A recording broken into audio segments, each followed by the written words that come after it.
Македонски патриоти ширум светот. Комедија Македонија веќе 10 години ја шири македонската култура и хумор, кревајќи го духот на македонецот. Заедно се радуваме на секое ново видео, затоа што ние сме на браникот на вистината. Но сега, наши македонци, бараме помош од вас, за да не го угасиме каналот поради долгови. Потребни се 1000 македонски патриоти да помогнат со тоа што ќе станат наши членови, за само 500 денари или 8,5 американски долари, на следниот начин и ќе гледаат македонски хумор. Одите на каналот Комедија Македонија. Потоа кликнете го копчето Придружи се и повторно на копчето Придружи се на супер пакетот.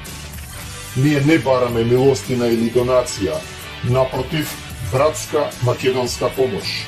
А нудиме да гледате 15 македонски комедии кои ги нема на ниедно друго место.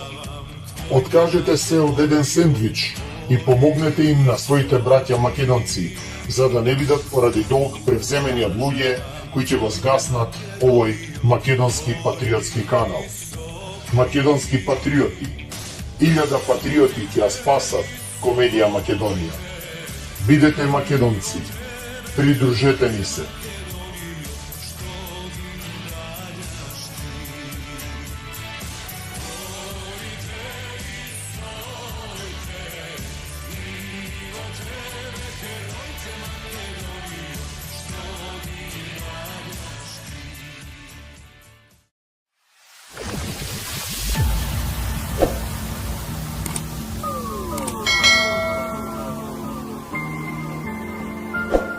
Дека со оваа новава реформаторска влада, дека конечно ќе има пари, ќе цветаат инвестиции, економијата ќе цвета, бизнисот ќе цвета, стопанството ќе цвета, сите ќе цветаме.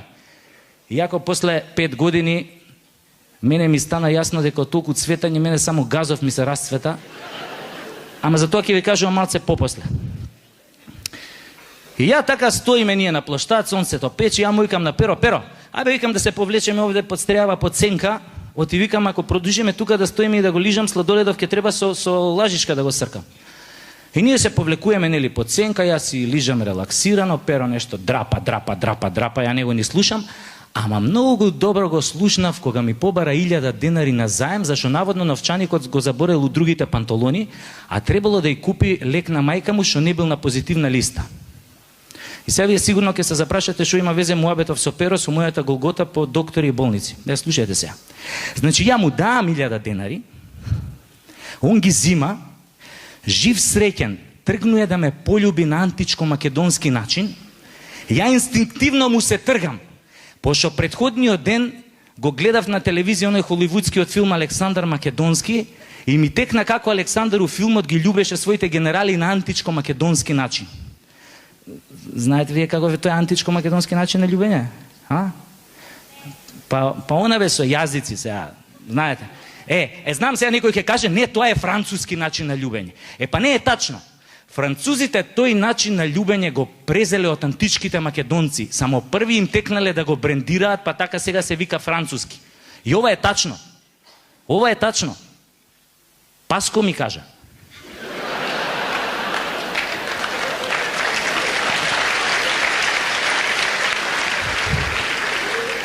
А ја многу му веруем на Паско. Како да не му веруеш на човек што носи 3 сати на рука? И со право ги носи. Сака секојаш да биде спремен да му ја затне муцката на секој што ќе го сретне на улица и ќе му каже: Паско, ти не си точен. И ја така, нели се тргам од другар ми Перо да не ме полюби на античко-македонски начин, а он вака се повлекуе, се смешка под мустеќ, ме гледа и ми вика: абе, баце, абе, тебе ти се погоди Сладоледов, беш ми матера, сите топки ги мавна да ми беш матер. Супер Сладоледов, Викам, супер бе, бем ти матер, ти да немаш нешто против? Не бе, вика, баце, немам ништо против, беш ми матер, крв да ти се стори, али ми беше незгодно да ти кажам, беш ми матер, стварно ми беше незгодно да ти кажам, али цело време додека го лижеше сладоледот ти капеше вода од ова еркондишенов директ на сладолед. Го гледам педериште во Скопско, И си викам, само у Скопје има вакви педерчити хомосексуални, што можат мртви ладни да те гледаат како лижеш сладолед врко што капе вода од еркондишену кој што се мочале гулабите и после пола саат уше да ти побара 1000 денари на заем. Абе, педеризмот у овој град е доведен до савршенство. Али скроз. И после некој ќе каже, Боки 13 бил обратен.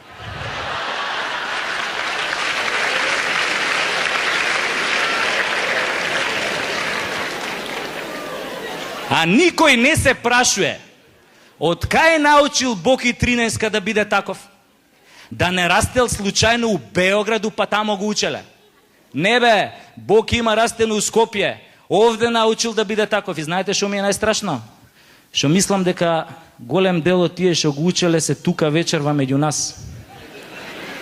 Или кажано на северно-македонски дијалект, неко меѓу нама nije наш.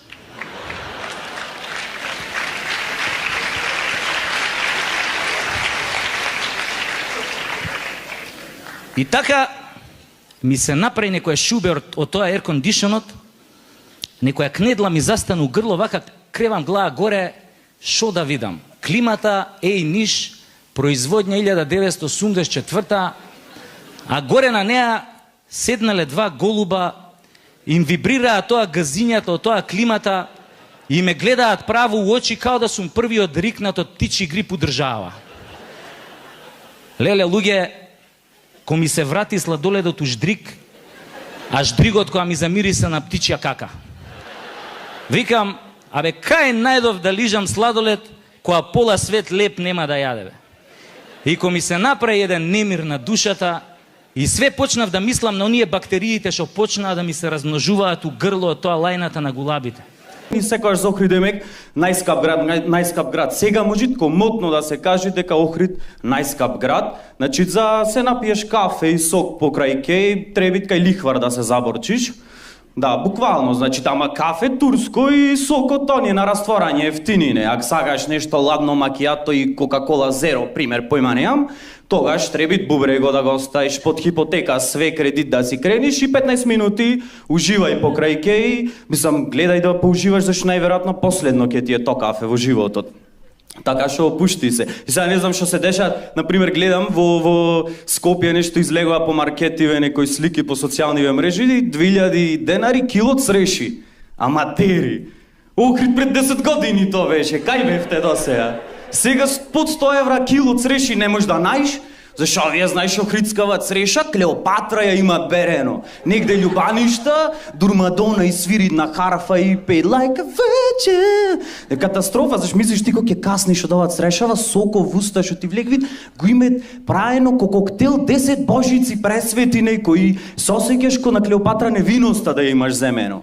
Значи, до толку е работава, преако е. А сега пред некој време со другари бевме до Битола и седвиме во еден кафич и идат келнеров и никат, дечки, да знаете, од пред некој време цениве поскапеа, да не се изненадите. Викам, брат, од Охрид сме, мислам, колку ќе се изненадиме. Не, викат, јас да ви кажам, да не речите после нешто многу скапи. Добро, му викам, носи ценовников, гледаме, еспресо 5, макијато 60, седен сок 70, да му викам, брат, да се изненадивме, реално, ама колку беше ефтино. Му викам, со стандардот во Охрид, колку што трошиме, реално можам цело мени да ти го нарачам, пола од кафичов да ти купам, бакшиш да ти остави пак поевтино да си поминам, отколку Охрид покрај кеј. Катастрофа е, значи до толку е работава. Иначе, ако ви изгледа малце како потресен така вечерва, тоа е затоа што идав од Охрид, по фамозниот автопат, обид за автопат, се извинувам, Охрид Кичево. Да, автопатов го прави толку долго што во исто време, значи кога ќе го пуштат во употреба, во исто време и за музеј ќе го прогласат. Толку години го прават. Се булдужер тој што возите внукот на та првата генерација што почнале да го прават. Знаеш, ко не била ни фирма тогаш. Тоа нешто невладина организација, здружение на граѓани ги нашле дебарца, рестрико елате овде дупкиве да ги попалниме овие од Велме, ајде, ко наискусни овде дупкиве да ги попалне, толку е. Германци во Втора светска војна ко Минско поле го имат користено, имат речено стај го ки им се најд, но овие глупи се за автопат ќе го користат. Катастрофа. Не знам, онде сигурно и не знам дали имате заприметено како кјошкот со бранчиња е некоја, виж, вака се движиш. Сигурно Јордан Плевнеш идејно решение има давано, нешто за уметнички дојам да имат. Тоа е затоа кога ќе се движиш на кај Охрид, да го почувствуваш разбранетото езеро на асфалтот, Охрид Кичево. Добро, тоа е кога ќе на кај Охрид, знаеш дека езеро имат, разбирам, а кога ќе од Охрид на кај Кичево, па тогаш едноставно ќе кажете кичевска работа, тоа е. Кичевска работа ти е единица мерка за нешто што не чини во државава. Зашто сааш кажи, масава кичевска е, не чини, тргнете, а толку е, така се. Јако, баба ми која бев мал, вака ми викаше. Кире, учиш школу да работиш у канцеларiju. Ако не учиш школу, ќе будеш жандар. Само за жандар не траже школу. И куче од улицу да го однесеш у полицију, вуче ќе стане.